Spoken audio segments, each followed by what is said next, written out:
नहीं हो सकता।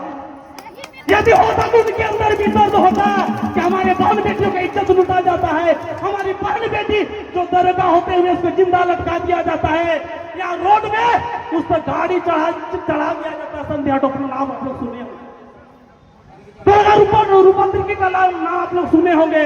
किस तरह से उसने झामुमो का नेता जैसे आया मिश्रा जी का संताल परगना के उनको बड़ा बाबू के नाम से जाना जाता है, सुपर सीएम के नाम से जाना जाता है।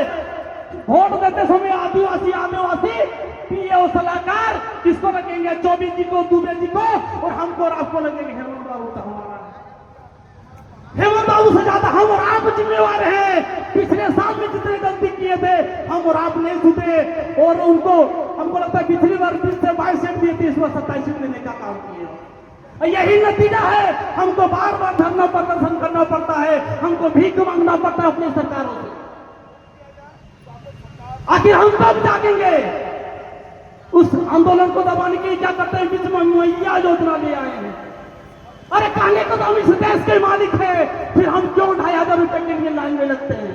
जब ये बात हमें समझ में आएगी वो दिन हेमंत सोरेन नहीं होगा, आजकल हमारे बीच में से कुर्सी बैठेगा।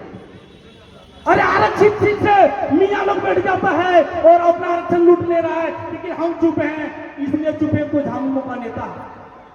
आखिर हमारी मानसिकता इतनी गुलामी कैसे हो गई? इतना शोषण होने के बावजूद हम अपने नेता के खिलाफ नहीं बोलना चाहते हैं। इतना डर क्यों? ये धरती है वीर बिरसा की धरती है, ये हुल सिद्धू कानू की धरती है, ये अंग्रेजों से लड़ाई लड़ने का काम किए थे। अब समय आ गया कि हेमंत बाबू के खिलाफ हम सबको आवाज उठाना होगा और लड़ना होगा, नहीं तो इसी तरह हम सबको आंदोलन करते रहना होगा। दोनों में से एक तय करना होगा। एक समय था हमारे पूर्वजों ने अंग्रेजों के अन्याय के खिलाफ तीर धनुष उठाने का काम किया था, उससे भी ज्यादा हेमंत बाबू अत्याचार कर रहे हैं। तो समय आ गया है अपनों के खिलाफ भी जरूरत पड़ेगा तो तीर धनुष निकालना होगा, नहीं तो इसी तरह हम सबको फिर सड़क में धरना प्रदर्शन करते रहना होगा। आखिर कब तक हम धरना प्रदर्शन करते रहेंगे? अरे हमारी लड़ाई मरांगुरु में चल रही है, लेकिन हेमंत बाबू चुपके से लिख देते हैं 5 जनवरी 2023 को ये तो जेएनयू का है। अरे आप उसी समुदाय से आपको जानकारी होना चाहिए, पीढ़ी दर पीढ़ी हम मरांगुरु को पूछते आए हैं। अरे इतना भी आपको ज्ञान नहीं था, अपने बाप से पूछ लेते जहां उसका राजनीतिक इतिहास रहा है, जहां वो अपने राजनीतिक पृष्ठभूमि को तैयार किए थे। शिबू सोरेन जी भी भूल गए कि मरांगुरु हम लोगों का है। तो स्वाभाविक है, कहावत है बाप नंबरी बेटा 10 नंबरी। जब उसका बापे भूल गया तो बेटा को भूलना तो स्वाभाविक है।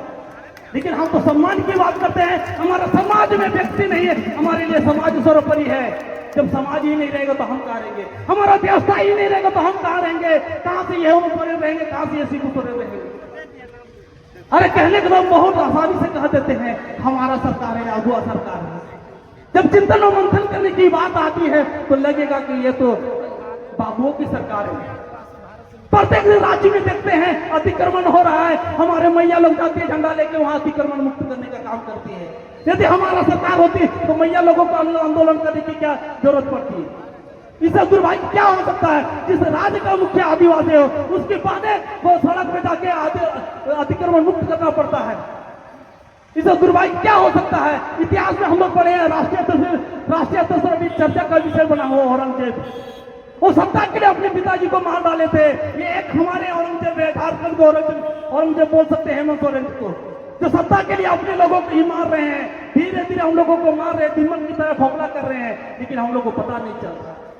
चल भी रहे तो हम आवाज नहीं उठा रहे हैं। आखिर क्यों आवाज नहीं उठा रहे हैं? क्या हमारे खून में हम क्या बिरसा मुंडा के वंशज नहीं है? क्या हम सिद्धू कानू के वंशज नहीं है?